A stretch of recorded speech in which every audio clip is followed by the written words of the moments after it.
Hello friends, LK એકમમાં તમારું સ્વાગત છે. હું આકાશ મહેતા. આજે આપણે ડિસ્કસ કરીશું કરંટ અફેર્સ જાન્યુઆરી 3rd વીકનું. Let's start with the first news. Okay, આપણી પહેલી ન્યૂઝ છે ફ્રેન્ડ્સ કે હમણાં રિસન્ટલી ડેનમાર્ક દ્વારા એક ઇનિશિયેટિવ લોન્ચ કરવામાં આવેલો છે ઇન્ડિયા સાથે મળીને, બરાબર ને? સેના ઉપર? તો ગ્રીન ફ્યુઅલ પર કામ કરવા માટે, ગ્રીન ફ્યુઅલ પર ટેકનોલોજી ડેવલપ કરવા માટે, ગ્રીન ફ્યુઅલ પર રિસર્ચ કરવા માટે ડેનમાર્ક દ્વારા એક અલાયન્સ લોન્ચ કરવામાં આવેલું છે ઇન્ડિયા સાથે મળીને, બરાબર ને? જેથી કરીને ડેનમાર્ક એ અલાયન્સ દ્વારા ઇન્ડિયાને મદદ કરશે શેના ઉપર કામ કરવા માટે? ગ્રીન ફ્યુઅલ્સ ઉપર. ગ્રીન ફ્યુઅલ મતલબ એવા ફ્યુઅલ નહીં કે જે લીલા કલરના હોય. ગ્રીન ફ્યુઅલ મતલબ જે ફ્યુઅલ્સને કારણે કાર્બન એમિશન ક્રિએટ ન થાય, જે ફ્યુઅલ્સને ના તો પ્રોડક્શન કરવામાં કાર્બન એમિશન ક્રિએટ થવું જોઈએ, ના તો તેના વપરાશમાં કાર્બન એમિશન ક્રિએટ થવું જોઈએ. તેવા ફ્યુઅલ્સને શું કહેવાય? ગ્રીન ફ્યુઅલ્સ, બરાબર ને? ओके, अगर मैं ग्रीन फ्यूल्स के एग्जाम्पल के बारे में बात करूँ फ्रेंड्स, तो ग्रीन हाइड्रोजन फॉर एग्जाम्पल. तो green hydrogen it is a example of green fuels, બરાબર ને? હવે ગ્રીન હાઇડ્રોજન કેમ કહે છે, બરાબર ને? તો આ તમને ખબર હોય તો ફ્રેન્ડ્સ કે હાઇડ્રોજનને આપણે પાણીમાંથી સ્પ્લિટ કરીને બનાવીએ છીએ, બરાબર ને? H2O હાઇડ્રોજન આપણે નોર્મલી પાણીમાંથી સ્પ્લિટ કરીને બનાવીએ છીએ અને આ પાણીને સ્પ્લિટ કરવા માટે આપણે ઇલેક્ટ્રોલાઇસિસ મેથડનો ઉપયોગ કરીએ છીએ, ઇલેક્ટ્રોલાઇસિસ મેથડનો, બરાબર ને? હા, હવે આ ઇલેક્ટ્રોલાઇસિસ માટે જે ઇલેક્ટ્રિસિટીની રિક્વાયરમેન્ટ પડે, જો એ ઇલેક્ટ્રિસિટી આપણે રિન્યુએબલ એનર્જીના માધ્યમથી પ્રોડ્યુસ કરીએ અને એના માધ્યમથી જે આપણે હાઇડ્રોજન પ્રોડ્યુસ કર્યું, તો તેવા હાઇડ્રોજનને આપણે ગ્રીન હાઇડ્રોજન કહીશું, બરાબર ને? તો આ ગ્રીન ફ્યુઅલ્સ, આવા ગ્રીન હાઇડ્રોજન જેવા ગ્રીન ફ્યુઅલ્સ ઉપર કામ કરવા માટે ટેકનોલોજી પ્રોવાઈડ કરવા માટે, ટેકનોલોજી ટ્રાન્સફર કરવા માટે ડેનમાર્કે ઇન્ડિયા સાથે આ અલાયન્સ લોન્ચ કર્યો છે, બરાબર ને? હવે અલાયન્સના નામ વિશે વાત કરીએ અને ડેનમાર્કની કઈ કંપનીએ આ અલાયન્સ, આ ટેકનોલોજી ટ્રાન્સફર કરવા માટેનું પ્લેજ આપ્યો છે ઇન્ડિયાને, બરાબર ને? એના વિશે વાત કરીએ. ઓકે, તો ડેનમાર્કે તમિલનાડુની અંદર જે હમણાં રિસન્ટલી ગ્લોબલ ઇન્વેસ્ટર્સ મીટ 2024નું આયોજન કરવામાં આવેલું હતું, એ ગ્લોબલ ઇન્વેસ્ટર્સ મીટ દરમિયાન ઇન્ડિયા સાથે પાર્ટનરશિપ કરીને એક અલાયન્સ લોન્ચ કર્યું છે, green fuel alliance India, GFAI, બરાબર ને? ગ્રીન ફ્યુઅલ અલાયન્સ ઇન્ડિયા એ ડેનમાર્કે આ અલાયન્સની ઘોષણા ક્યારે કરી કે જે તામિલનાડુની અંદર ગ્લોબલ ઇન્વેસ્ટર મીટનું આયોજન કરવામાં આવેલું હતું, એ મિટિંગ દરમિયાન ડેનમાર્કે આ ઘોષણા કરી છે, બરાબર ને? ઓકે, આ પહેલનો ઉદ્દેશ્ય ભારતીય અને ડેનિશ બંને ક્ષેત્રોના વ્યવસાયો, સરકારી સંસ્થાઓ, સંશોધન સંસ્થાઓ અને નાણાકીય હિસ્સેદારો વચ્ચે સહયોગને પ્રોત્સાહન આપીને ભારતમાં ટકાઉ વૃદ્ધિને પ્રોત્સાહન આપવાનો છે. સસ્ટેનેબલ ગ્રોથને પ્રોત્સાહન આપવા માટે ભારતની અંદર સસ્ટેનેબલ ગ્રોથને પ્રોત્સાહન આપવા માટે ડેનમાર્કે ભારત માટે આ ઇનિશિયેટિવ લોન્ચ કર્યો છે, જેમાં ડેનમાર્કની 9 અગ્રણી સંસ્થાઓ જે સસ્ટેનેબલ એનર્જી ઉપર કામ કરી રહી છે, તે ભારતને કેવી રીતના સસ્ટેનેબલ ગ્રોથ કરવું તેના માટે માર્ગદર્શન પ્રોવાઈડ કરશે, બરાબર ને? રાઈટ. હવે 9 સંસ્થાઓ કઈ છે તે તમારા એક્ઝામ પોઈન્ટ ઓફ વ્યૂથી ઇમ્પોર્ટન્ટ નથી, પણ આ ગ્રીન ફ્યુઅલ અલાયન્સ ઇન્ડિયા એ ભારત માટે કયા દેશે લોન્ચ કર્યું છે? ડેનમાર્કે લોન્ચ કર્યું છે, ધ્યાનમાં રાખવાનું છે, બરાબર ને? ઓકે,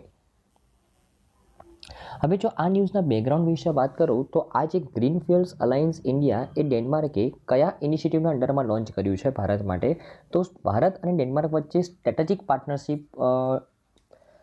કરવામાં આવેલી હતી 2020ની અંદર. તો આ ગ્રીન સ્ટ્રેટેજિક પાર્ટનરશિપના અંડરમાં ભારતે ડેનમાર્ક સાથે કરી છે.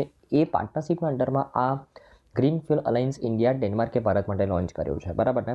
રાઈટ. આ ગ્રીન સ્ટ્રેટેજિક પાર્ટનરશિપની અંદર ભારત અને ડેનમાર્ક બંને સાથે મળીને ગ્રીન હાઇડ્રોજન, રિન્યુએબલ એનર્જી અને વેસ્ટ વોટર મેનેજમેન્ટ ઉપર ધ્યાન કેન્દ્રિત કરે છે. તો આવા ગ્રીન સ્ટ્રેટેજિક પાર્ટનરશિપના અંડરમાં આ ગ્રીન ફ્યુઅલ અલાયન્સ ઇન્ડિયા ડેનમાર્કે ભારત માટે લોન્ચ કર્યો છે, બરાબર ને? ઓકે,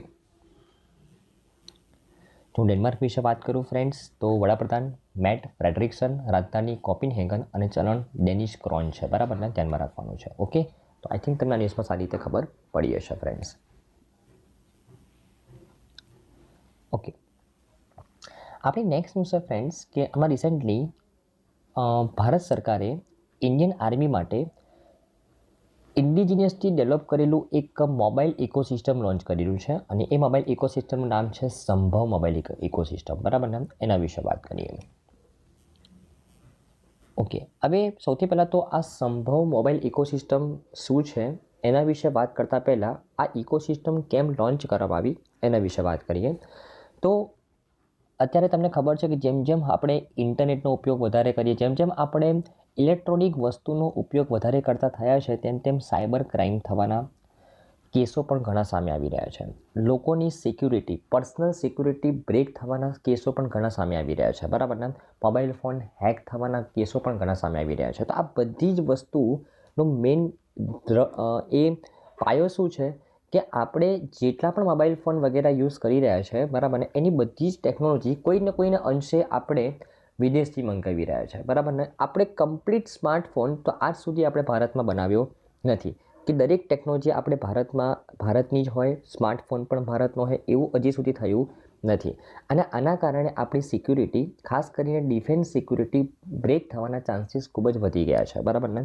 તો આના કારણે સરકારે શું પહેલ કરી છે કે આપણે ડિફેન્સ મિનિસ્ટ્રી અંડરમાં જે આર્મી પર્સોનલ્સ છે, જે ઓફિસર લેવલના, તેમને આપણે દેશમાં બનાવેલી ટેકનોલોજી, દેશમાં બનાવેલા ઓપરેટિંગ સિસ્ટમનો ઉપયોગ કરીને જે મોબાઈલ ઇકોસિસ્ટમ તૈયાર કરવામાં આવી છે, તેવા જ હેડસેટ આપણે પ્રોવાઈડ કરીશું, તેવા જ મોબાઈલ આપણે તેમને પ્રોવાઈડ કરીશું. અને આ જે મોબાઈલ ઇકોસિસ્ટમ ડેવલપ કરવામાં આવી છે, જે ઇન્ડિજિયસની ટેકનોલોજીનો ઉપયોગ કરીને બનાવવામાં આવેલી છે, બરાબર. એ મોબાઈલ ઇકોસિસ્ટમનું નામ શું છે?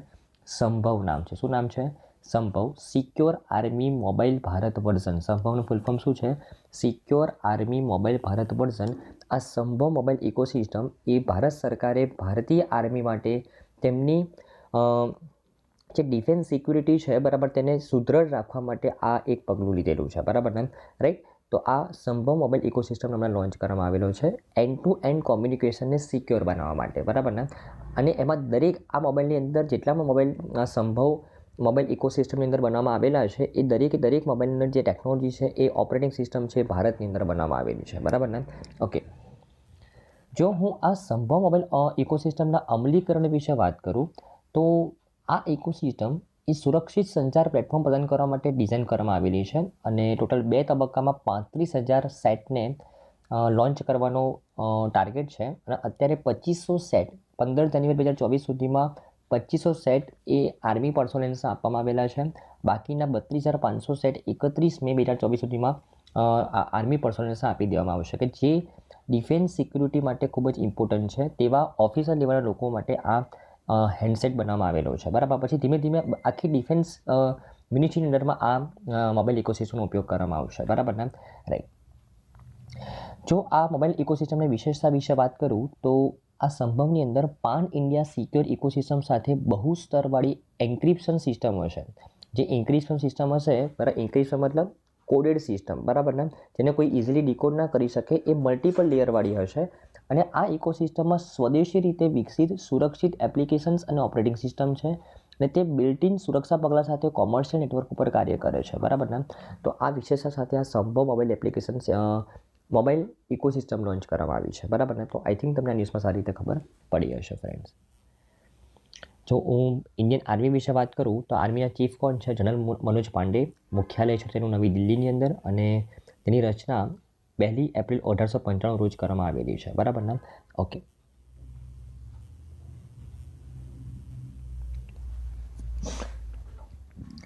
આપણે નેક્સ્ટ જોઈશું ફ્રેન્ડ્સ કે આમાં રિસેન્ટલી બ્રાન્ડ ફાઇનાન્સ નામની એક કંપનીએ ભારતની સૌથી વધારે મોસ્ટ વેલ્યુએબલ આઈટી સર્વિસ કંપનીઝનું લિસ્ટ હમણાં લોન્ચ કર્યું અને એ લિસ્ટ વિશે વાત કરીએ તો વિશ્વની ટોચની ટોપ 10 મોસ્ટ વેલ્યુએબલ આઈટી સર્વિસ કંપનીનું હમણાં લિસ્ટ લોન્ચ કરવામાં આવેલું છે બ્રાન્ડ ફાઇનાન્સ નામની કંપની દ્વારા.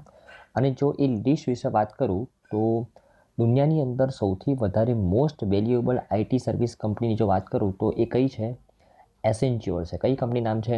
એસેન્ચ્યોર, બરાબર ને. એ વિશ્વની સૌથી મૂલ્યવાન મોસ્ટ વેલ્યુએબલ આઈટી કંપની છે અને બીજા નંબર પર TCS છે, બરાબર, ધ્યાનમાં રાખવાનું છે.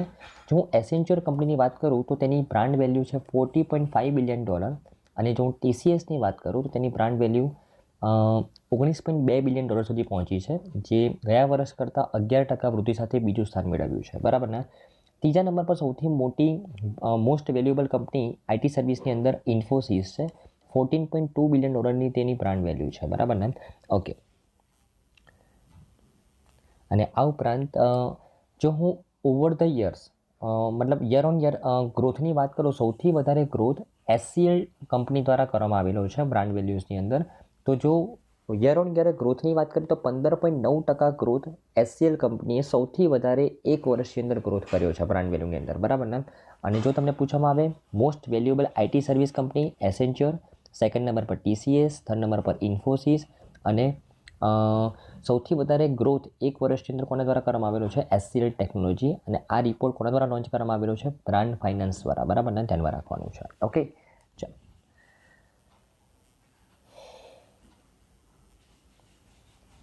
ઓકે ચલો આપણે નેક્સ્ટ ન્યૂઝ છે ફ્રેન્ડ્સ કે આમાં રિસેન્ટલી છત્તીસગઢ ગવર્મેન્ટે મહંતરી વંદના યોજના 2024 શરૂ કરી છે. આના વિશે વાત કરીએ.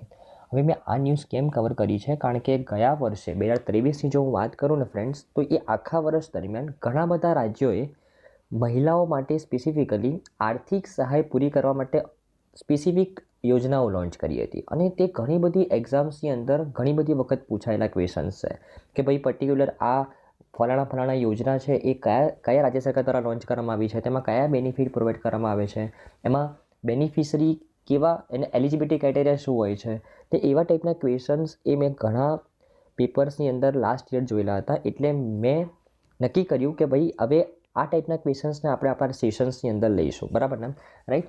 કે આમાં રિસન્ટલી છત્તીસગઢ ગવર્મેન્ટે મહંતરી વંદના યોજના 2024 શરૂ કરી છે. આ મહંતરી વંદના યોજનાની અંદર છત્તીસગઢ ગવર્મેન્ટ શું કરશે, તો દરેક મહિલાને દર મહિને 1,000 રૂપિયાની આર્થિક સહાય પૂરી કરશે. તમે કહેશો સર દરેક મહિલાને મતલબ જે હમણાં હું એલિજિબિલિટી ક્રાઇટેરિયા તમને સમજાવીશ ને એવી મહિલાઓને, બરાબર ને. દર મહિને 1,000 રૂપિયા તેમને આર્થિક સહાય પૂરી કરવામાં આવશે. મતલબ વાર્ષિક ધોરણે 12,000 રૂપિયા તેમને આર્થિક સહાય પૂરી કરવામાં આવશે. કોના દ્વારા? છત્તીસગઢ ગવર્મેન્ટ દ્વારા. છત્તીસગઢની મહિલાઓની વાત થઈ રહી છે, આખા દેશની મહિલાઓની નહીં, બરાબર ને. ઓકે, કઈ યોજના હેઠળ? મહંતરી વંદના યોજના હેઠળ, બરાબર ને, રાઈટ. ઓકે, તો એક્ઝામ પોઈન્ટ ઓફ વ્યૂથી ક્વેશ્ચન પહેલાં શું બને કે મહંતરી વંદના યોજના કયા રાજ્ય સરકાર દ્વારા લોન્ચ કરવામાં આવી છે? છત્તીસગઢ ગવર્મેન્ટ દ્વારા. કોના માટે? તો મહિલાઓ માટે. હવે કેવી મહિલાઓ માટે એના વિશે વાત કરીએ. તો જો હું એલિજિબિલિટી ક્રાઇટેરિયા વિશે વાત કરું તો છત્તીસગઢની જે પરિણીત મહિલાઓ છે, મેરિડ મહિલાઓ છે, બરાબર, તે જ આ યોજનાની અંદર ભાગ લઈ શકે, પાર્ટિસિપેટ કરી શકે. આ ઉપરાંત તે મેરિડ વુમેનની જે ફેમિલી ઇન્કમ છે તે 2.5 લાખ કરતાં ઓછી હોવી જોઈએ, બરાબર ને. અને આ ઉપરાંત તે મેરિડ વુમેનની એજ 23 થી 60 વર્ષની વચ્ચે હોવી જોઈએ, બરાબર. હવે કોઈ વિધવા હોય, અનાથ હોય અને ત્યજી દેવાયેલી મહિલાઓ પણ તે આ યોજનાનો પાર્ટ બની શકે, બરાબર ને. તો આ તમારે એલિજિબિલિટી ક્રાઇટેરિયા પણ એક સ્ટેટમેન્ટ બેઝ ક્વેશ્ચન બનાવી શકે કે આમાં રિસન્ટલી છત્તીસગઢ ગવર્મેન્ટ દ્વારા મહંતરી વંદના યોજના લોન્ચ કરવામાં આવેલી છે, તેના માટે નીચેનામાંથી કયું વિધાન ખોટું છે? હવે તમને એવું કે લાભાર્થીની જે પરિવારની આર્થિક જે એન્યુઅલ ઇન્કમ છે, બરાબર, એ 3.5 લાખ કરતાં ઓછી હોવી જોઈએ. નહીં, 3.5 લાખ કરતાં નહીં, કેવું હોવી જોઈએ? 2.5 લાખ કરતાં ઓછી હોવી જોઈએ. તો એ વિધાન ખોટું બની જાય, બરાબર ને. તો આવા સ્ટેટમેન્ટ બેઝ ક્વેશ્ચન પણ આવી યોજનાઓમાંથી આવતા હોય છે, એટલે તમને એ યોજના વિશે જાણ હોવી જરૂરી છે, બરાબર ને. તો આઈ થિંક તમને ખબર પડી હશે ફ્રેન્ડ્સ.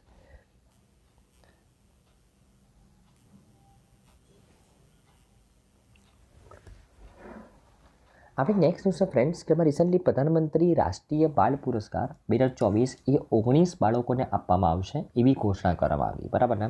એકચ્યુઅલી આ જે બાળ પુરસ્કાર છે એ 22મી જાન્યુઆરી 2024ના રોજ આપવામાં આવશે, બરાબર ને. વિજ્ઞાન ભવન ખાતે કોના હસ્તે? તો આપણા જે રાષ્ટ્રપતિ છે શ્રીમતી દ્રૌપદી મુર્મુજી, એમના હસ્તે, બરાબર ને. તો 19 અસાધારણ મતલબ જે એક્સેપ્શન જેમને કામ કરેલું છે, બરાબર ને, કયા ક્ષેત્રમાં એવું તમને સમજાવું છું. તો તેવા 19 અસાધારણ બાળકોને રાષ્ટ્રીય બાળ પુરસ્કાર 2024 અનાયત કરવામાં આવશે 22 જાન્યુઆરીના રોજ વિજ્ઞાન ભવન ખાતે, બરાબર ને. કોના દ્વારા? શ્રીમતી દ્રૌપદી મુર્મુજી દ્વારા, બરાબર ને. હવે આ બાળ પુરસ્કાર વિશે વાત કરીએ. ઓકે, હવે જે બાળ પુરસ્કાર છે, રાષ્ટ્રીય બાળ પુરસ્કાર, એ 5 થી 18 વર્ષની વય જૂથના બાળકોને 6 કેટેગરીમાં તેમની શ્રેષ્ઠતા માટે આ એનાયત કરવામાં આવે છે. હવે કઈ 6 કેટેગરીની અંદર? તો કલા અને સંસ્કૃતિ, બહાદુરી, નવીનતા, ઇનોવેશન, વિજ્ઞાન અને ટેકનોલોજી, સમાજ સેવા અને રમતગમત. આ 6 ક્ષેત્રોની અંદર જે બાળકોએ શ્રેષ્ઠતા દાખવી હોય પર્ટિક્યુલર વર્ષની અંદર, તેમને દર વર્ષે આ રાષ્ટ્રીય બાળ પુરસ્કાર આપવામાં આવે છે રાષ્ટ્રપતિજી દ્વારા, બરાબર ને. ઓકે, અને બાળકોની ઉંમર કેટલી હોવી જોઈએ? 5 થી 18 વર્ષની ઉંમર હોવી જોઈએ. અને કઈ 6 કેટેગરી એક્ઝામ પોઈન્ટ ઓફ વ્યૂથી ખૂબ જ ઇમ્પોર્ટન્ટ છે. તમને એવું પૂછવામાં આવે કે નીચેનામાંથી કઈ કેટેગરીની અંદર રાષ્ટ્રીય બાળ પુરસ્કાર આપવામાં આવતો નથી, તો તમને 6 ખબર હોય તો તમે કોઈ ખોટી કેટેગરી તમે ટીક કરી શકો, બરાબર ને. રાઈટ. અને આ વખતે 19 બાળકોને આ 6 કેટેગરીમાં, અલગ અલગ કેટેગરીમાં અવોર્ડ મળવાના છે. અને અવોર્ડ મેળવવાની અંદર 9 છોકરાઓ છે અને 10 છોકરીઓ છે, બરાબર ને. ધ્યાનમાં રાખવાનું છે. ઓકે, ચાલો. આઈ થિંક તમને ન્યૂઝમાં ખબર પડી હશે ફ્રેન્ડ્સ. ઓકે, ચાલો. આપણે નેક્સ્ટ ન્યૂઝ છે ફ્રેન્ડ્સ કે ભારતમાં કોચિંગ સેન્ટરો માટે નવી માર્ગદર્શિકા લોન્ચ કરવામાં આવી, એના વિશે વાત કરીએ, બરાબર ને. અને આ માર્ગદર્શિકા કોના દ્વારા લોન્ચ કરવામાં આવી છે? તો મિનિસ્ટ્રી ઓફ એજ્યુકેશન દ્વારા, મિનિસ્ટ્રી ઓફ એજ્યુકેશન દ્વારા, બરાબર ને, એના દ્વારા લોન્ચ કરવામાં આવી છે. તો એના વિશે વાત કરીએ. ઓકે, ચાલો. હવે તમને ખબર હોય તો ફ્રેન્ડ્સ કે આજકાલનો ટ્રેન્ડ શું છે કે પર્ટિક્યુલર બાળક 6ઠા 7મા 8મા ધોરણમાં હોય ત્યારથી તેમને JEEની તૈયારી કરવામાં આવે, ત્યારથી તેમને કોઈ મેડિકલ લાઇનની એન્ટ્રન્સ એક્ઝામની તૈયારી કરવામાં આવે, બરાબર ને. મતલબ બાળકો ઉપર વગર ફોકટનો સ્ટ્રેસ ક્રિએટ કરવામાં આવે. કેમ? કારણ કે બહાર માર્કેટમાં જ લોકો તમને ઉત્સાવે, પેરેન્ટ્સને ઉત્સાવે કે તમે અત્યારથી તૈયારી કરાવો, ભડકાવે કે તમે અત્યારથી તૈયારી કરાવો ને તો તમારો છોકરો 6 વર્ષની અંદર એટલા બધા માર્ક્સ લાવશે, એટલા બધા માર્ક્સ લાવશે કે મતલબ તે ટોપ કરી લેશે, તેને સારામાં સારી કોલેજમાં એડમિશન મળી જશે, બરાબર ને. ઓકે, હવે કોમ્પિટિશન વધી ગઈ છે, નો ડાઉટ, પણ એનો મતલબ એમ નહીં કે તમે બાળકને તેના માઇન્ડના લેવલ કરતાં ઓછા લેવલ ઉપર તમે એકદમ હાઈ લેવલની એક્ઝામની તૈયારી કરવા માટે મૂકી દો. હજી બાળકનું ફાઉન્ડેશન જ ક્રિએટ નથી થયું અને તમે તેને હાઈ લેવલની એક્ઝામની તૈયારી કેવી રીતના કરાવી શકો, બરાબર ને. તો એના કારણે ઘણા બધા સરકાર સામે એવા કેસ આવે છે કે બાળક આવી રીતના 4-4, 5-5 વર્ષ સુધી તૈયારી કરીને જો સારું પરફોર્મ ન કરી શકે એટ ધ એન્ડ, તો સુસાઇડ કરવાના કેસ સામે આવી રહ્યા છે. આ ઉપરાંત ઘણા બધા પેરેન્ટ્સ પણ બાળકોને કાઢી મૂકવાના કેસ સામે આવી રહ્યા છે, બરાબર ને. કેમ? કારણ કે 5-6 વર્ષ સુધી તૈયારી કર્યા પછી જો એ એક્ઝામમાં પરફોર્મ ના કરી શકે, એના કારણે આ બધા કેસ સામે આવી રહ્યા છે, બરાબર ને. એના કારણે મિનિસ્ટ્રી ઓફ એજ્યુકેશન દ્વારા એક ગાઈડલાઇન લોન્ચ કરવામાં આવી કોચિંગ સેન્ટર્સ માટે કે તમારે તમારા કોચિંગ સેન્ટરની અંદર 16 વર્ષ કરતાં નાના બાળકોને કોચિંગની અંદર આ ટાઈપની એક્ઝામની તૈયારી કરવા માટે એડમિશન આપવું જોઈએ નહીં, બરાબર ને. ઓકે, અને બીજી ઘણી બધી ગાઈડલાઇન લોન્ચ કરવામાં આવી છે, તેના વિશે વાત કરીએ, પણ આ એક મેઇન મુદ્દો છે, બરાબર ને. તો આઈ થિંક તમને આમાં ખબર પડી હશે ફ્રેન્ડ્સ, બરાબર ને. ઓકે,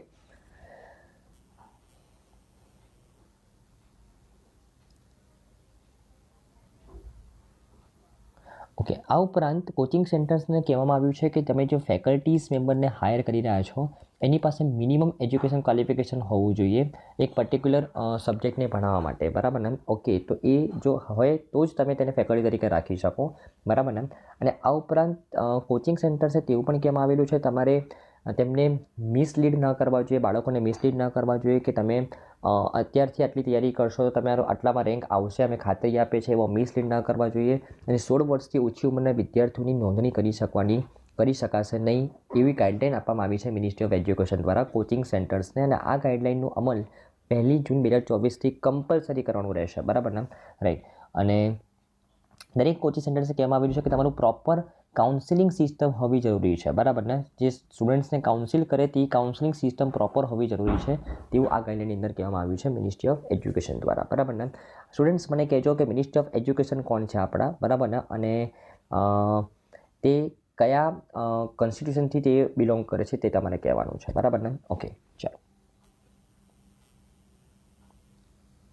આ ઉપરાંત એવું પણ કહેવામાં આવ્યું છે મિનિસ્ટ્રી ઓફ એજ્યુકેશન દ્વારા કે જે તમે ટ્યુશન ફી કોચિંગ સેન્ટર્સ જે ઉઘરાવી રહ્યા છે, બરાબર, તે પણ વ્યાજબી હોવી જોઈએ અને રસીદો પણ તેની ઉપલબ્ધ કરાવવી જોઈએ, બરાબર ને. અને નોંધણી કરવા માટે કેન્દ્રોએ વિદ્યાર્થી દીઠ ઓછામાં ઓછી જગ્યાની જરૂરિયાત પૂરી કરવા માટે આવશ્યક છે, બરાબર ને. મતલબ એવું નહીં કે ફોર એક્ઝામ્પલ એક કોચિંગ સેન્ટરની અંદર 35 બાળકો આવી શકે તેટલી જગ્યા છે, તમે 50 બાળકોને સમાવી લો કે તમે જેટલા બાળકોના દાખલા સાથે તમે જે મંજૂરી લીધી છે કેન્દ્ર સરકાર પાસે એટલા જ બાળકોની અંદર હોવા જોઈએ, બરાબર ને. રાઈટ. ઓકે, તો આઈ થિંક તમને ન્યૂઝમાં ખબર પડી હશે ફ્રેન્ડ્સ, બરાબર ને.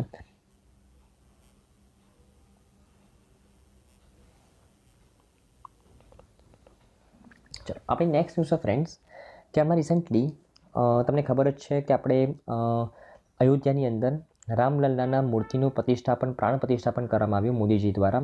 તો આ ન્યૂઝ વિશે વાત કરીએ. ખૂબ જ ઇમ્પોર્ટન્ટ ન્યૂઝ છે આપણા એક્ઝામ પોઈન્ટ ઓફ વ્યૂથી, બરાબર ને.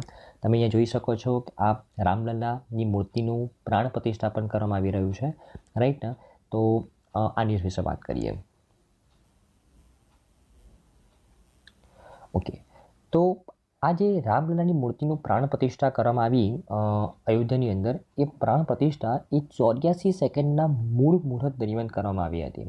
અને આ જે મૂળ મુહૂર્ત છે ને, એ અભિજીત મુહૂર્તનો એક ભાગ છે. અને આ મુહૂર્તની અંદર પ્રાણ પ્રતિષ્ઠા કરવાનું સજેશન કોના દ્વારા આપવામાં આવેલું હતું? તો કાશીના એક પંડિત છે ગણેશ્વર શાસ્ત્રી, એમના દ્વારા આપવામાં આવેલું હતું, બરાબર ને. એક્ઝામ પોઈન્ટ ઓફ વ્યૂથી કે રામલલ્લાનો અયોધ્યા મંદિરમાં જે અભિષેક થયો, પ્રાણ પ્રતિષ્ઠાપન થયું, બરાબર ને, એ કયા મુહૂર્તમાં કરવામાં આવેલું હતું? 84 સેકન્ડના મૂળ મુહૂર્તની અંદર. અને આ મૂળ મુહૂર્ત એ અભિજીત મુહૂર્તનો એક ભાગ છે. અને આ મુહૂર્ત કોના દ્વારા સજેસ્ટ કરવામાં આવેલું હતું? તો કાશીના જ્યોતિષી પંડિત ગણેશ્વર શાસ્ત્રી દ્વારા કરવામાં આવેલું હતું, બરાબર ને. ઓકે, આ ઉપરાંત આ જે પ્રાણ પ્રતિષ્ઠા આપણે જે કરી રામ ભગવાનની અયોધ્યાની અંદર, એ મૂર્તિની ઉંમર, મતલબ એ મૂર્તિ રામ ભગવાનની ઉંમરને કેટલા વર્ષથી દર્શાવે છે? 5 વર્ષથી દર્શાવે છે, બરાબર ને. ઓકે, અને આ જે મૂર્તિ છે એ મૈસૂર સ્થિત શિલ્પકાર અરુણ યોગીરાજ દ્વારા બનાવવામાં આવેલું છે, બરાબર ને.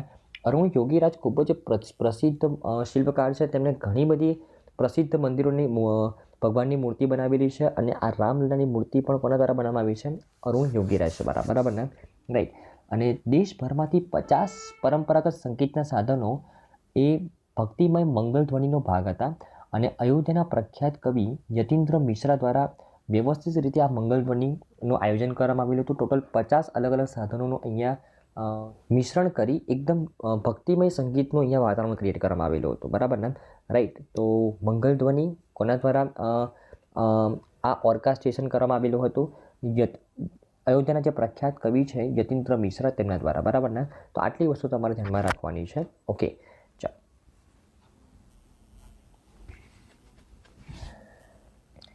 આપણે નેક્સ્ટ છે ફ્રેન્ડ્સ કે હમણાં રિસેન્ટલી જાપાન દ્વારા ચંદ્રની સરફેસ ઉપર એક સેટેલાઇટ લોન્ચ કરવામાં આવ્યો. અને જાપાન એ 5મો દેશ બન્યો કે જેમણે મૂન ઉપર સોફ્ટ લેન્ડિંગ કર્યું, બરાબર ને. તો એના વિશે વાત કરીએ.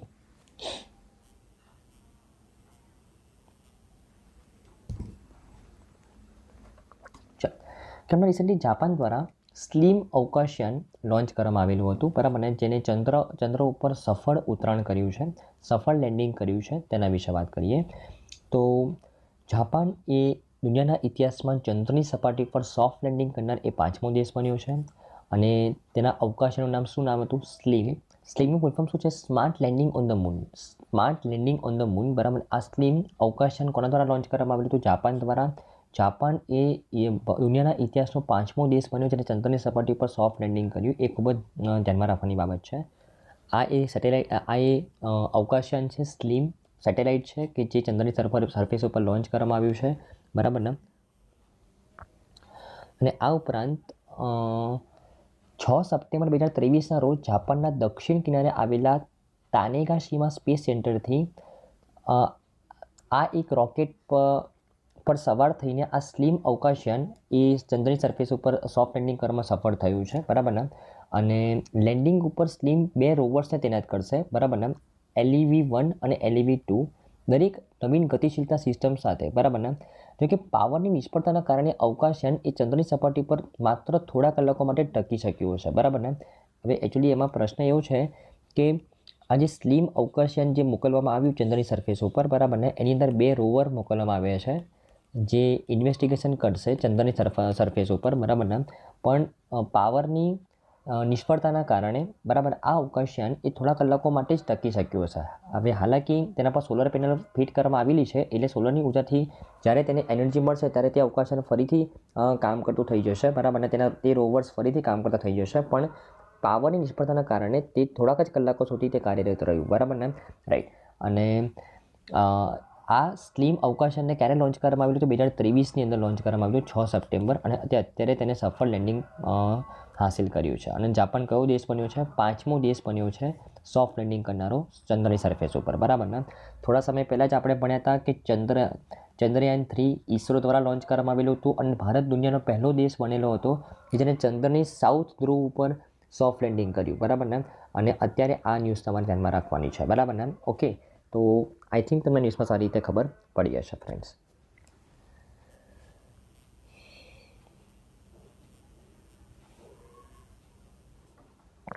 આપણે નેક્સ્ટ જોશે ફ્રેન્ડ્સ કે રિસન્ટલી હમણાં અયોધ્યાની અંદર ભીષ્મ પ્રોજેક્ટની અંદર બનાવવામાં આવેલી દુનિયાની પહેલી પોર્ટેબલ હોસ્પિટલને ડિપ્લોય કરવામાં આવી. હવે આ ન્યૂઝ આપણે લગભગ 1-2 મહિના પહેલાં જોઈ લીધેલી હતી, જ્યારે તેને કરંટ અફેર્સમાં પહેલી વખત આવેલી હતી કે ભારતે દુનિયાનું પહેલું પોર્ટેબલ હોસ્પિટલ તૈયાર કરેલું છે, બરાબર ને. અને આ દુનિયાનું પહેલું પોર્ટેબલ હોસ્પિટલ હમણાં અયોધ્યાની અંદર પહેલી વખત ડિપ્લોય કરવામાં આવેલું હતું, બરાબર ને. હવે એકચ્યુઅલી જો હું આ હોસ્પિટલની વાત કરું ને, પોર્ટેબલ હોસ્પિટલ, તો આ હોસ્પિટલની અંદર એક તો પોર્ટેબલ હોસ્પિટલ છે, મતલબ તમે આ હોસ્પિટલ તમે ગમે ત્યારે થોડાક જ કલાકોની અંદર ઊભું કરી શકો. આ હોસ્પિટલને એવું છે કે ગમે ત્યારે તમે ત્યાં થોડાક કલાકમાં ઊભું કરી શકો. ક્યારે પણ કોઈ જગ્યાએ કોઈ નેચરલ ડિઝાસ્ટર આવી ગયું, તમે આ હોસ્પિટલ ત્યાં તેને ઊભું કરી શકો થોડાક જ કલાકની અંદર, બરાબર ને, રાઈટ. અને આ હોસ્પિટલની અંદર વિશેષતા એ છે કે ટોટલ 72 આવા ટાઈપના ડિટેચેબલ ક્યુબ છે. દરેક ક્યુબની અંદર અલગ અલગ વસ્તુઓ, અલગ અલગ ટ્રીટમેન્ટ થઈ શકે તેવી વ્યવસ્થા છે. મતલબ તમારા રિક્વાયરમેન્ટ અનુસાર પર્ટિક્યુલર ક્યુબને એક જગ્યાથી બીજી જગ્યાએ તમે લઈ શકો, બરાબર ને.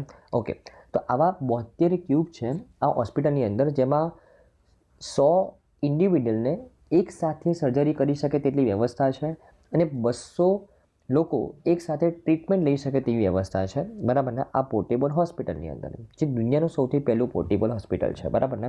ઓકે, તેને હમણાં ક્યાં ડિપ્લોય કરવામાં આવ્યું? આમાં રામલલ્લાની જે પ્રાણ પ્રતિષ્ઠાપન થયું હતું તે ઇવેન્ટ દરમિયાન તેને ડિપ્લોય કરવામાં આવેલું હતું કોઈ જાનહાનિને રોકવા માટે, બરાબર ને. ઓકે, બરાબર.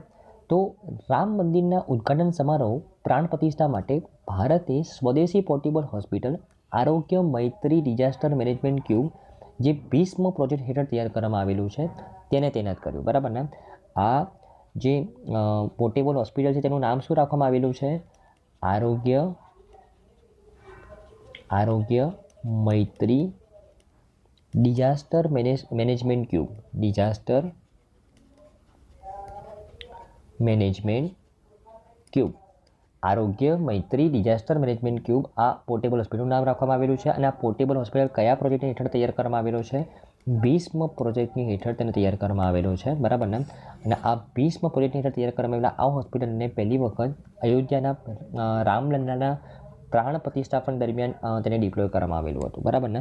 ઓકે, જો આરોગ્ય મૈત્રી ડિઝાસ્ટર ક્યુબની હું વાત કરું, બરાબર ને, તે વિશ્વની પ્રથમ પોર્ટેબલ હોસ્પિટલ છે. તેને પ્રોજેક્ટ ભીષ્મ, સહયોગ, હિત અને મૈત્રી માટે ભારત આરોગ્ય પહેલ, આ પ્રોજેક્ટ ભીષ્મની હેઠળ તેને ડિઝાઇન કરવામાં આવેલી છે.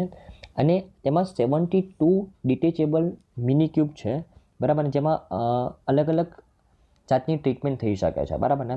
આ મિની ક્યુબ્સની અંદર 48 કલાકની અવધિ માટે 100 વ્યક્તિઓના અસ્તિત્વ માટે જરૂરી દરેક વસ્તુથી ભરપૂર છે અને 200 જેટલા દર્દીઓને તે એકસાથે ટ્રીટ કરી શકે છે, બરાબર ને. તે એકદમ પોર્ટેબલ અને લાઇટ વેઇટ છે, બરાબર ને.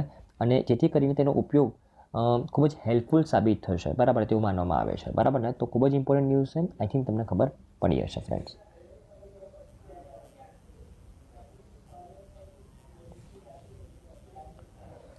ઓકે, આપણે નેક્સ્ટ જોશે ફ્રેન્ડ્સ કે રિસેન્ટલી PM દ્વારા 2000 કરોડના ખર્ચે અમૃત યોજનાની હેઠળ અમુક પ્રોજેક્ટ્સ લોન્ચ કરવામાં આવ્યા, બરાબર ને, સોલાપુર મહારાષ્ટ્રની અંદર. તેના વિશે વાત કરીએ.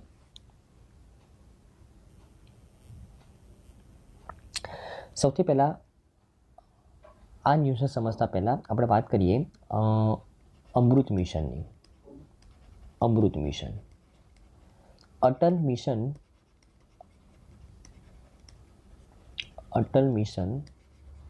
Four rejuvenation and urban transformation.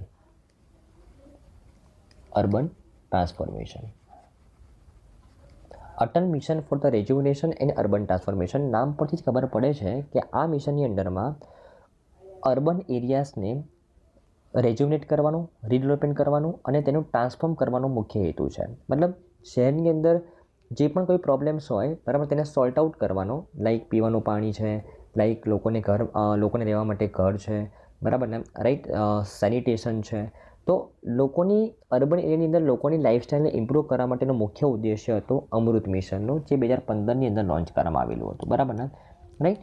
તો આ અમૃત મિશનની અંદર અલ્ટિમેટલી શહેરના લોકોની લાઈફસ્ટાઈલને ઇમ્પ્રૂવ કરવાનું મેઇન ટાર્ગેટ હતું. અને આ અમૃત મિશનની અંડરમાં પ્રધાનમંત્રી આવાસ યોજના લોન્ચ કરવામાં આવી. પ્રધાનમંત્રી આવાસ યોજના કે જેમાં લોકોને અફોર્ડેબલ હાઉસ પ્રોવાઈડ કરવામાં આવે. જે બેનિફિશરી લોકો હોય, જે એલિજિબલ લોકો છે, તેમને અફોર્ડેબલ પ્રાઇસ ઉપર ઘર મળી રહે તે અફોર્ડેબલ હાઉસ કઈ યોજનાની અંદર પ્રોવાઈડ કરવામાં આવે છે? પ્રધાનમંત્રી આવાસ યોજના. પ્રધાનમંત્રી આવાસ યોજના પણ 2015માં લોન્ચ કરવામાં આવી. શરૂઆતમાં 2022નો ટાર્ગેટ રાખવામાં આવેલો હતો કે દરેક વ્યક્તિને આપણે ઘરવાળા કરી દઈશું, હાઉસિંગ ફોર ઓલ. પણ તે હવે એક્સટેન્ડ કરીને 31 ડિસેમ્બર 2024 ટાર્ગેટ રાખવામાં આવેલો છે કે આપણે 31 ડિસેમ્બર 2024 સુધી દરેક વ્યક્તિને હાઉસિંગ ફોર ઓલ, મતલબ દરેક વ્યક્તિને ઘરવાળા આપણે કરી લઈશું, બરાબર ને. તો આ ministry of housing and urban affair દ્વારા 2015ની અંદર અમૃત મિશન લોન્ચ કરવામાં આવેલું હતું શહેરના લોકોની લાઈફસ્ટાઈલને ઇમ્પ્રૂવ કરવા માટે. અને એ જ મિશનની અંડરમાં હાઉસિંગ ફોર ઓલ ઇનિશિયેટિવના અંડરમાં પ્રધાનમંત્રી આવાસ યોજના લોન્ચ કરવામાં આવી. અને આ જ પ્રધાનમંત્રી આવાસ યોજનાના અંડરમાં હમણાં સોલાપુર મહારાષ્ટ્રની અંદર 90,000 અફોર્ડેબલ હાઉસીસનું હમણાં ઉદ્ઘાટન કરવામાં આવ્યું છે PM મોદી દ્વારા, બરાબર ને, રાઈટ. તો આ ન્યૂઝ છે કે 2,000 કરોડના ખર્ચે બનાવવામાં આવેલા 90,000 ઘરનું હમણાં ઉદ્ઘાટન કરવામાં આવ્યું છે PM મોદી દ્વારા, જે પ્રધાનમંત્રી આવાસ યોજનાના અંડરમાં બનાવવામાં આવેલા છે. અને પ્રધાનમંત્રી આવાસ યોજના કોના અંડરમાં છે? અમૃત મિશનના અંડરમાં. અને અમૃત મિશન કોણ ઇમ્પ્લિમેન્ટ કરાવી રહ્યું છે? Ministry of housing and urban affairs, બરાબર ને. ઓકે, તો આઈ થિંક તમને ન્યૂઝમાં સારી રીતે ખબર પડી હશે ફ્રેન્ડ્સ, બરાબર ને.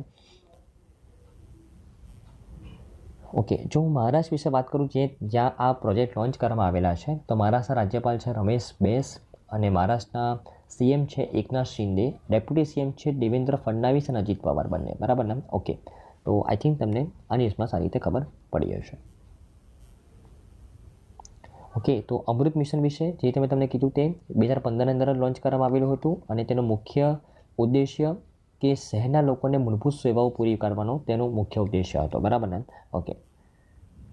ઓકે, આપણે નેક્સ્ટ જોઈશું ફ્રેન્ડ્સ કે આમાં recently Tata institute of social science આ એક સંસ્થા છે, બરાબર ને, એના દ્વારા એક રિપોર્ટ લોન્ચ કરવામાં આવેલો છે ભારતમાં એજ્યુકેશનની ઉપર, કે એજ્યુકેશનની ક્વોલિટી કેવી છે, ટીચર્સની ક્વોલિટી કેવી છે, બરાબર ને. મેઇનલી તો ટીચર્સની ક્વોલિટી ઉપર આ એક રિપોર્ટ લોન્ચ કરવામાં આવેલો છે, બરાબર ને.